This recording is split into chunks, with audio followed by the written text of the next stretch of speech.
Let's see Gospel Family Presents Krupasri academy కృపవార్త. ఈ దిన ధ్యాన వాక్యము సామెతల గ్రంథం 17వ అధ్యాయం 9వ వచనం. ప్రేమను వృద్ధి చేయగోరువాడు తప్పిదములను దాచిపెట్టును. కొండూరు అనే గ్రామంలో ఎస్తేర్ అనే యువతి ఉంది. మృదువైన స్వభావానికి, అవసరమైన వారికి ఆహారం మరియు సలహాలు అందించడానికి ఆమె ముందుంటుంది. ఒక సమయంలో గ్రామంలోని 2 కుటుంబాల మధ్య విరోధం మొదలైంది. గోధుమల ఉత్పత్తిలో ప్రసిద్ధి చెందిన వర్గ కుటుంబానికి మరియు పశువుల పెంపకంలో ప్రసిద్ధి చెందిన పార్కాస్ కుటుంబానికి. వర్గ కుటుంబంలో సభ్యుడు తమ గోధుమ పొలంలోకి పశువులు చొరబడి గణనీయమైన నష్టాన్ని కలిగించాయని ఆరోపించాడు. స్నేహంగా ఉండేవారు విరోధంగా మారారు. వారి విరోధంతో గ్రామం మౌనంగా మారింది. ఒకప్పుడు నాయకులుగా ఉన్నవారు ఈ విరోధంలో చిక్కుకున్నారు. విషయం తెలుసుకున్న ఎస్తేర్ తన ధైర్యంతో తన తండ్రి వద్ద సమావేశాన్ని ఏర్పాటు చేయాలని వర్గ మరియు పార్కాస్ కుటుంబాలు నాయకులను సంప్రదించింది. ఇరువురు సమావేశమయ్యారు.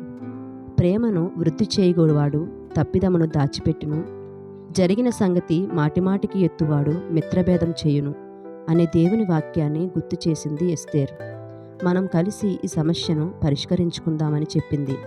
వారు మాట్లాడుతున్నప్పుడు వారి స్వరాల్లో బాధను గమనించింది ఎస్తేర్. మనం స్పష్టమైన సరిహద్దులను మరియు పశువుల కోసం ఒక జాబితాను ఏర్పాటు చేయవచ్చు అన్నది ఎస్తేర్.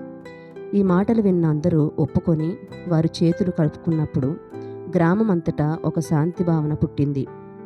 క్షమాపణ మరియు సహకారం కోపం మరియు ద్వేషం కంటే చాలా శక్తివంతమైనవని చెప్పింది. ఇరు కుటుంబాలు సంతోషంతో ఉత్సవాన్ని జరుపుకున్నారు. ఇందులో వర్గ కుటుంబం వారు గోధుమలు, పార్కాస్ కుటుంబం వారు స్వచ్ఛమైన పాలు మరియు మాంసాన్ని తెచ్చి విందు చేశారు. ఇందులో ఎస్తేర్ చెప్పిన మాటలు గుర్తు చేసుకొని, ప్రేమను వృద్ధి చేయవాడు తప్పిదమును దాచిపెట్టును, జరిగిన సంగతి మాటిమాటికి ఎత్తువాడు మిత్రభేదం చేయును. ఈ మాటల ప్రకారం వారందరూ దేవుని మాటలో కొనసాగారు. ప్రార్థన.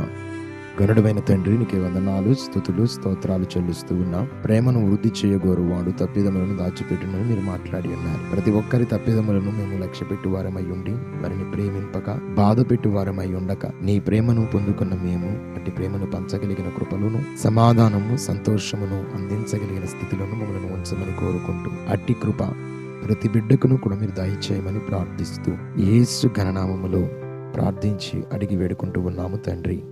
ఆమేన్. దేవుడు మీ అందరినీ దీవించునుగాక. Thank you everyone.